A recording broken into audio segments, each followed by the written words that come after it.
Picture this. You finally hit the magical $1 million mark in your retirement savings. You're probably thinking you've made it, right? Time to buy that yacht, upgrade to first class forever, and maybe even consider hiring someone to tie your shoes for you. Well, hold on to your wallet because what I'm about to tell you might just burst that bubble faster than a cheap pool float at a family barbecue. The harsh reality is that $1 million today isn't what it used to be. Your grandfather might have been able to retire like a king with that amount, but unless you're planning to spend your golden years eating ramen noodles and binge watching free television, you might want to adjust those expectations. And I help people navigate the often confusing world of personal finance and retirement planning. If you're looking to understand what your money can actually do for you in retirement, make sure to hit that subscribe button and give this video a thumbs up if it helps clear things up. Here's something that might shock you. That $1 million portfolio you've been dreaming about, it's not going to fund the lavish retirement lifestyle you see in those glossy magazine advertisements. In fact, it might barely cover what you'd consider a comfortable middle-class retirement. The question we need to answer today is simple but crucial. Exactly how much income can you realistically expect from a $1 million retirement nest egg? Before we dive into the numbers, let me paint a picture of what most people think retirement looks like with $1 million in the bank. They imagine withdrawing whatever their investments earn each year and living off those gains. Sounds logical, doesn't it? Like, if your portfolio grows by 12% one year, that's a cool $120,000 to spend. Not bad for doing absolutely nothing except owning some stocks and bonds.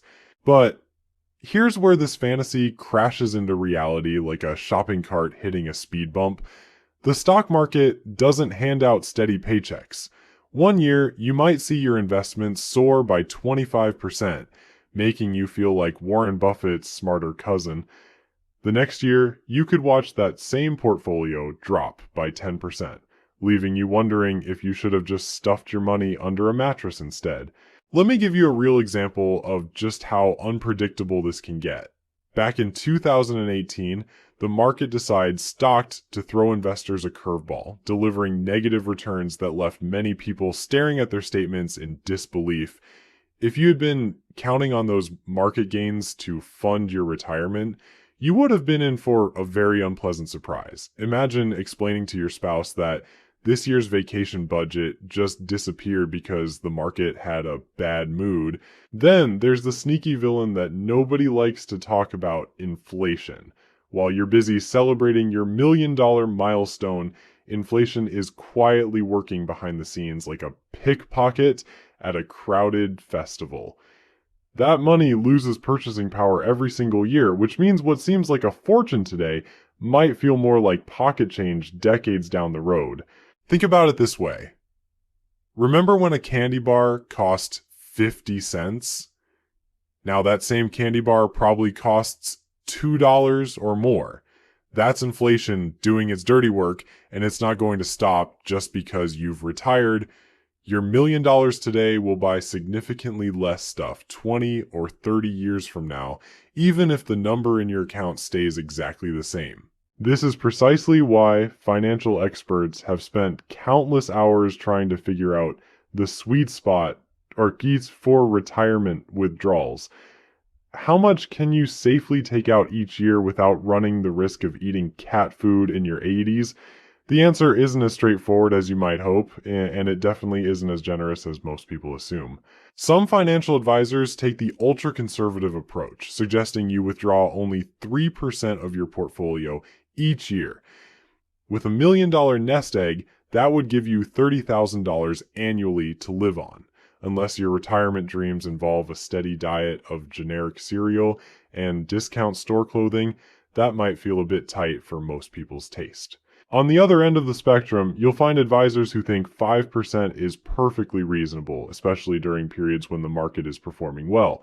That bumps your annual income up to $50,000, which starts to feel more like actual retirement money rather than just survival funds. But here's where most financial planners land, and it's become something of a golden rule in retirement planning circles. The 4% withdrawal rule has become the standard recommendation for a reason, And understanding why this number exists could be the difference between a comfortable retirement and spending your golden years working as a grocery store greeter. This 4% figure isn't just some random number that someone pulled out of thin air during a boring committee meeting. It's based on extensive research and historical market data that takes into account the ups and downs of both stock and bond markets over multiple decades. The idea is that you can withdraw 4% of your total portfolio value during your first year of retirement, then adjust that amount each subsequent year to account for inflation. So with your $1 million portfolio, you'd start by withdrawing $40,000 in year one. If inflation runs at 3% that year, you'd bump your withdrawal up to about $41,200 in year two, and continue adjusting upward each year to maintain your purchasing power. The beauty of this system is that it's designed to last for 30 years with an extremely low probability of your money running out. Now, before you start planning how to spend that $40,000, there are some important details about this 4% rule that you need to understand. First, this calculation assumes your portfolio is split 50-50 between stocks and bonds. That's actually quite conservative compared to what many investment experts recommend. Some advisors suggest keeping your entire portfolio in growth stocks, arguing that bonds carry their own risks while offering much lower returns. The choice between stocks and bonds becomes increasingly important as you age. Generally speaking, the more stocks you own, the higher your potential returns, but also the greater your risk. Younger retirees might be comfortable with more stock exposure, while those in their 70s or 80s might prefer the stability that bonds can provide, even if it means accepting lower overalls and other returns. Here, many people off guard. That catch is that 4% withdrawal rate is specifically crucial detail designed for a 30-year retirement period. If you're planning to retire in your 40s or 50s, which seems to be increasingly popular these days, you might need to be even more conservative with your withdrawals. Nobody wants to celebrate their 90th birthday by realizing they've got 10 years left to live but $0 left to live on. The unpredictability of lifespan adds another layer of complexity to retirement planning that most people prefer not to think about. We'd all love to know exactly how long we'll live so we could budget accordingly, spending our last dollar on our last day. Unfortunately, life doesn't work that way, and planning for the unknown requires careful consideration and probably a bit more caution than we'd prefer. The truth about longevity might surprise you more than finding out your teenage kids actually do know how to load a dishwasher. According to recent data, the average 65-year-old can expect to live another 18 to 20 years. But here's the kicker. That's just an average. Half of those people will live longer, and some significantly longer. You might be planning for a 20-year retirement, only to discover you've got 35 years of golf games and early bird specials ahead of you.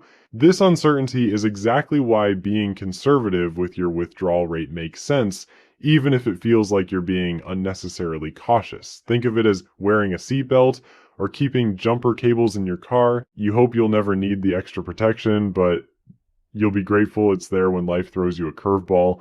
But let's get back to that $40,000 you can safely withdraw from your $1 million nest egg. For many people, that number feels disappointingly small. After all, $40,000 doesn't exactly scream living the dream in today's economy.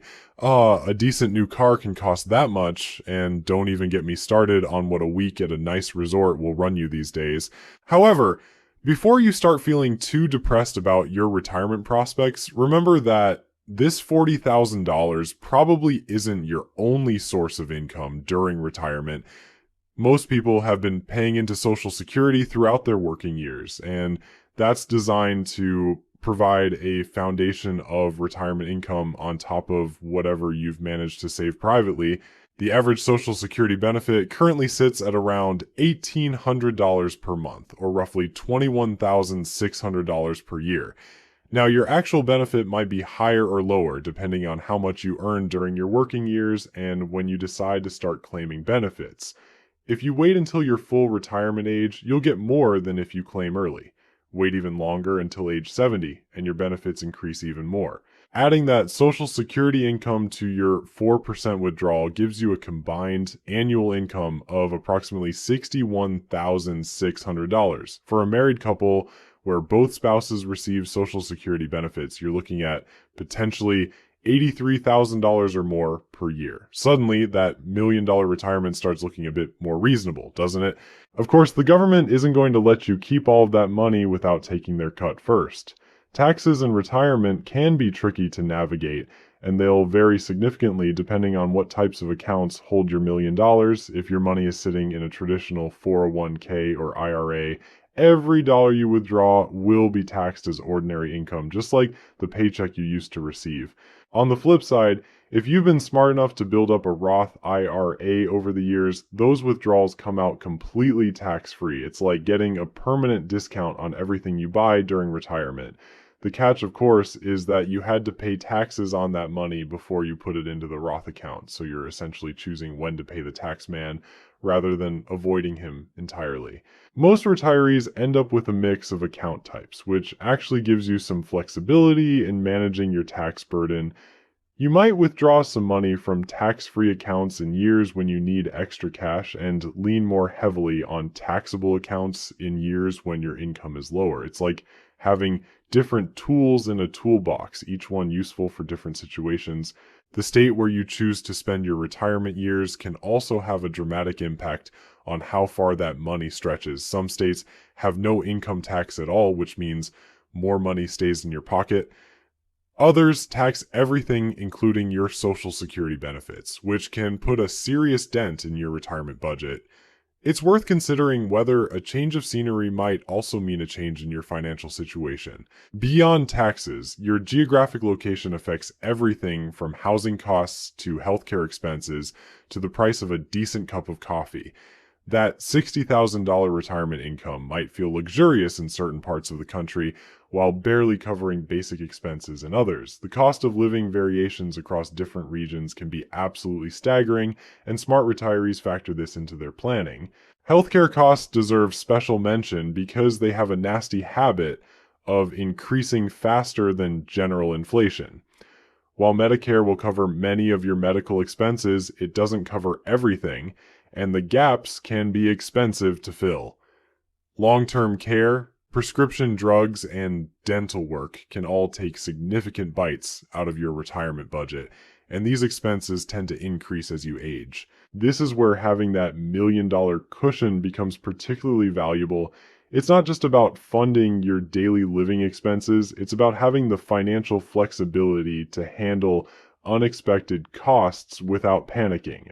Whether it's a major home repair, helping out a family member in financial distress, or dealing with a health issue that requires expensive treatment, having substantial savings provides peace of mind that goes beyond simple dollars and cents. The psychological aspect of retirement finances is often overlooked, but incredibly important. There's a significant difference between having enough money to survive of security effects and having enough money to feel what should be the most relaxed quality to your relationships. Everything from your sleep to your overall happiness during years secure, that feeling of your life. Many financial retirement income in terms of replacement ratio experts suggest thinking about rather than absolute dollars. The general rule of thumb is that you'll need roughly 70 to 80% of your pre-retirement income to maintain your standard of living. If you were earning $75,000 per year before retirement, you'd want to aim for somewhere between $52,000 and $60,000 in annual retirement income.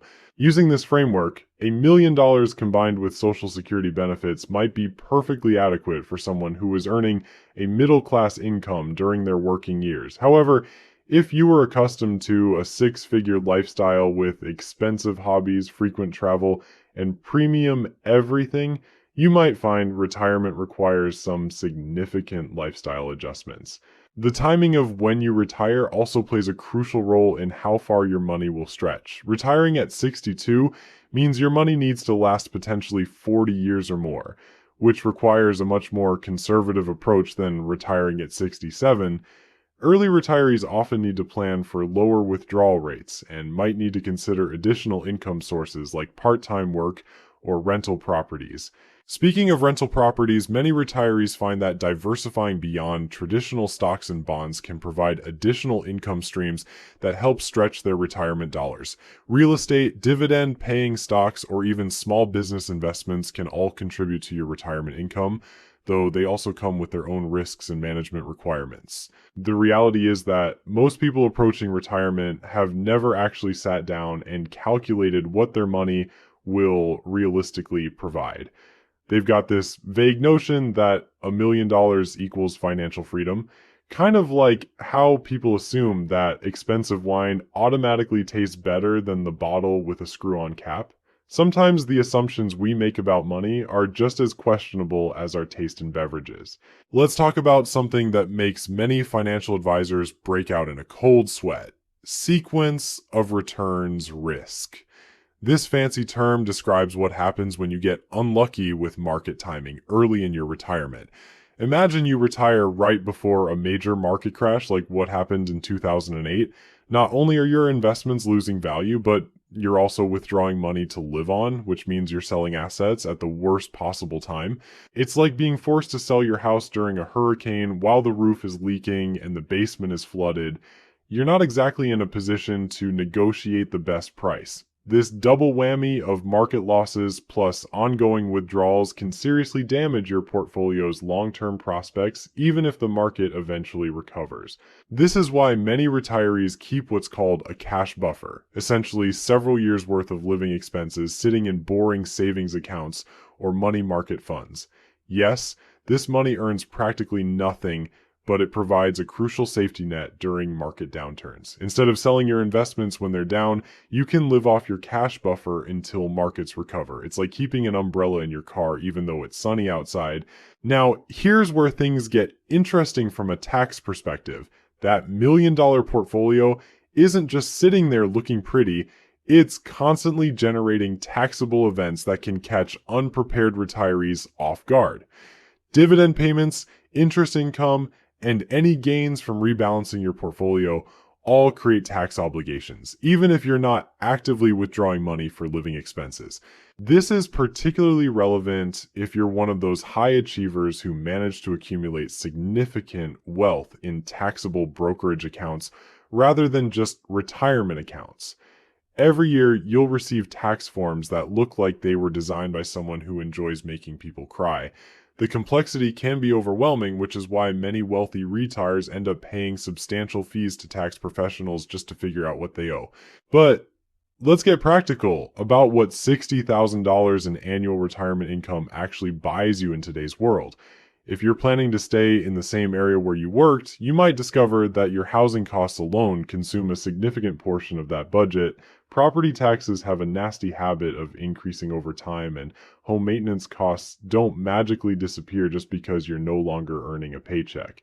Transportation costs present another interesting challenge for retirees. While you might not need to commute to work anymore, you're probably not ready to give up your car entirely.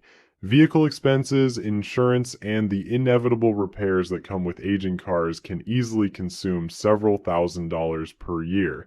And if you're planning to travel during retirement, which most people are, transportation costs might actually increase rather than decrease. Food expenses in retirement often surprise people in both directions. Some retirees find they spend less because they're not buying lunch every day or grabbing expensive coffee on their way to work. Others discover that having more time to cook elaborate meals or dine out with friends actually increases their food budget. The key is being realistic about your actual eating habits rather than assuming retirement will magically transform you into someone who meal plans and clips coupons. Healthcare premiums and out-of-pocket costs deserve special attention because they can vary dramatically based on your specific situation. Medicare. Part B premiums are income-based, which means higher income retirees pay more. If your retirement income pushes you into higher income brackets, you might face surcharges that can add hundreds of dollars per month to your healthcare costs. Long-term care insurance is another expense that many people overlook during retirement planning. The average cost of nursing home care now exceeds $100,000 per year in many areas, and Medicare provides very limited coverage for extended care needs.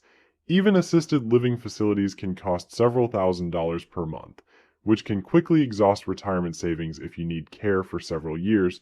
So there you have it, folks. $1 million in retirement will give you roughly $40,000 to $60,000 annually to work with, assuming you add Social Security into the mix.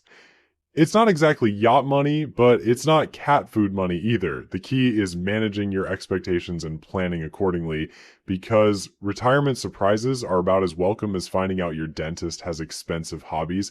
Start planning now, stay realistic about what your money can actually do, and remember that a comfortable retirement is still absolutely achievable with the right strategy.